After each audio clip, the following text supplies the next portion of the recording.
Everyone welcome to our channel. So ఈరోజు recipe వచ్చేసి egg biryani. చాలా ఈజీగా చేసుకోవచ్చు. ప్రాసెస్లోకి వెళ్ళిపోతే సాజీరా, లవంగాలు, మొగ్గ, దాల్చిన చెక్క, బగారాకు ఉంటుంది కదా అది తీసుకోవాలి, ఇలాచి కూడా తీసుకోవాలి. ఇవైతే మసాలా రిలేటెడ్వి తీసుకున్నాము. సో నెక్స్ట్ అయితే ఎగ్స్ని బాయిల్ చేసి పెట్టుకోవాలి ఫస్టే. ఇక్కడైతే మేము బాయిల్ చేసి పెట్టుకున్నాము. బిర్యానీలోకి అయితే ఆనియన్స్, పచ్చిమిర్చి, కొత్తిమీర, పుదీనా, కరివేపాకు, టమాటోస్ కట్ చేసి పెట్టుకోవాలి. సో ఇవి కావాల్సిన ఇంగ్రీడియంట్స్. అయితే జీడిపప్పు కూడా వేసుకోవచ్చు, అంటే ఇష్టం ఉంటే వేసుకోవచ్చు, లేకపోతే స్కిప్ చేయొచ్చు.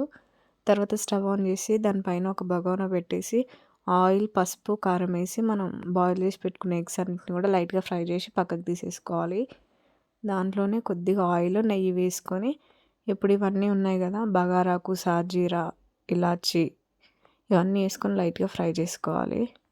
దాంట్లోనే ఆనియన్స్ కూడా వేసుకొని అవి లైట్గా ఫ్రై అయిన తర్వాత పచ్చిమిర్చి యాడ్ చేసుకోవాలి. ఇక్కడైతే ఫ్రై అయ్యాయి కదా, ఇప్పుడు దీంట్లో మనం కట్ చేసి పెట్టుకున్న పచ్చిమిర్చి వేసేసుకున్నాము.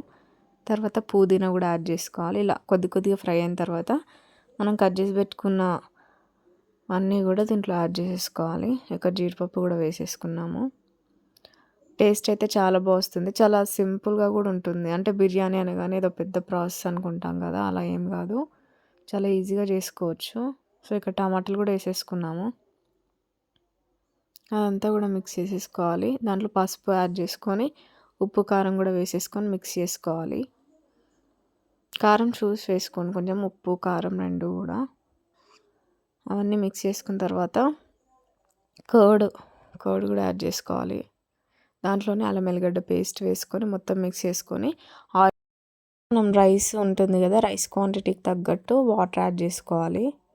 ఇక్కడైతే వాటర్ పెట్టుకుని దాంట్లోనే జీలకర్ర పొడి, ధనియాల పొడి, కొద్దిగా గరం మసాలా చాలా కొద్దిగా వేసుకున్నాం, ఎందుకంటే మనం ఆల్రెడీ అవి వేసుకున్నాం కదా, బగారాకు, ఇలాచి అవి. సో ఇక్కడైతే వాటర్ మసులుతున్నాయి. దీంట్లో ఇప్పుడు మనం ఒక 1-2 అవర్స్ ముందు రైస్ నానబెట్టి పెట్టుకున్నాం మేమైతే. ఆ రైస్ని దీంట్లో వేసుకొని రెడీ చేసాం. చూడండి, ఇక్కడ ఇంకొంచెం ఉడికితే మనకు బిర్యానీ రెడీ అయిపోతుంది.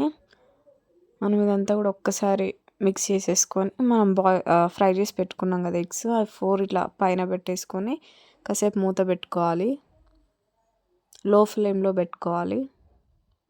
ఇక్కడ కొత్తిమీర కూడా వేసేసుకొని మూత పెట్టేసుకుంటే అంతే, చాలా సింపుల్గా రెడీ అయిపోతుంది.